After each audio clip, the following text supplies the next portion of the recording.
Hello అందరికీ, welcome to my channel Geethasri kitchen. ఈరోజు ఈ వీడియోలో నేను మీకు కొబ్బరితో హెల్తీగా ఓ స్వీట్ రెసిపీ చేసి చూపించబోతున్నానండి. ఈ స్వీట్ వచ్చేసి కొబ్బరి అలాగే బెల్లంతో ప్రిపేర్ చేస్తున్నాం కాబట్టి చాలా హెల్తీ అండి. చేస్తున్నారా? జ్యూసీగా సాఫ్ట్గా చాలా అంటే చాలా బాగుంటుందండి. దీన్ని ప్రిపేర్ చేసుకోవడానికి ఎక్కువ టైం కూడా అవసరం లేదండి. 10 నిమిషాల్లోనే ప్రిపేర్ చేసుకోవచ్చు. అచ్చం స్వీట్ షాప్ స్టైల్లో బయట కొన్నట్టే ఉంటుందండి. మరి లేట్ చేయకుండా చూపిస్తాను రండి. కొబ్బరికి పైన ఉన్న తోలుని అంతా కూడా ఇలా నీట్గా తీసి ముక్కలుగా కట్ చేసి వేసుకోవాలండి. ఇప్పుడు దీన్ని ఈ విధంగా మిక్సీ పట్టేసి తీసుకోవాలి. ఇప్పుడు స్టవ్ ఆన్ చేసి కడాయి పెట్టేసుకొని అందులోకి 2-3 టేబుల్ స్పూన్ల వరకు నెయ్యిని వేసుకోవాలి. ఇలా నెయ్యి వేసుకోవటం వల్ల మనకి కొబ్బరి స్వీట్ అనేది చాలా బాగుంటుందండి. నెయ్యి మొత్తం కరిగిన తర్వాత ఇప్పుడు మనం ముందుగా మిక్సీ పట్టి పక్కన పెట్టుకున్న కొబ్బరి పొడిని ఇందులో వేసుకోవాలి. ఇక్కడ నేను 2 కప్పుల కొబ్బరి పొడి వేసుకుంటున్నానండి.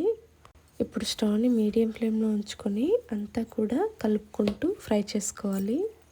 ఇలా ఫ్రై చేసుకోవటం వల్ల మనకి కొబ్బరిలోని పచ్చి వాసన అనేది పోతుందండి.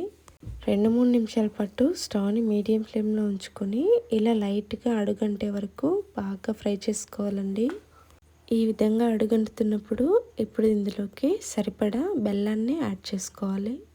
ఇక్కడ నేను 2 కప్పుల కొబ్బరి పొడికి 1.25 కప్పు వరకు బెల్లాన్ని వేసుకుంటున్నానండి.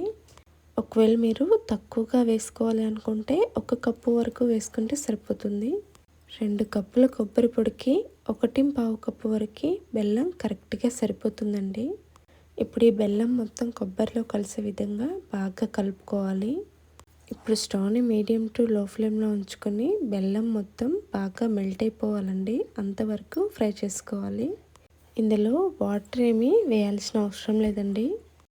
నాకు ఇలా బెల్లం మొత్తం కరగటానికి 8-10 నిమిషాలు టైం పట్టిందండి. చూస్తున్నారా? ఇక్కడ నేను చూపిస్తున్న విధంగా కడాయి నుంచి ఈ విధంగా సపరేట్ అవుతున్నప్పుడు స్టవ్ ఆఫ్ చేసుకోవాలండి. ఒకవేళ మీకు ఇలాచీ ఫ్లేవర్ కావాలి అనుకుంటే ఇందులో కొంచెం ఇలాచీ పౌడర్ని కూడా వేసుకోవచ్చు. ఇలాచీ పౌడర్ వేసుకున్నామంటే ఈ కొబ్బరి టేస్ట్ని డామినేట్ చేసిస్తుంది. అందుకే నేను ఇక్కడ వేసుకోవట్లేదండి. ఇప్పుడు దీన్ని మీరు కావాలి అనుకుంటే లడ్డూలాగా చుట్టుకోవచ్చు, లేదంటే ఇలా ఏదైనా గిన్నెలో వేసుకోవచ్చండి. అంతా కూడా ఇలా చక్కగా స్ప్రెడ్ చేసుకోవాలండి. ఎప్పుడు లడ్డూలాగే కాకుండా ఒకసారి ఇలా ఈ షేప్లో ట్రై చేయండి. తినడానికి కూడా పిల్లలు ఇష్టపడతారండి. ఇక నేను దీనిపైన లైట్గా నువ్వులు వేసుకుంటున్నానండి. అప్పుడప్పుడు పైన పంట కింద తగులుతూ ఈ నువ్వుల టేస్ట్ చాలా బాగుంటుందండి.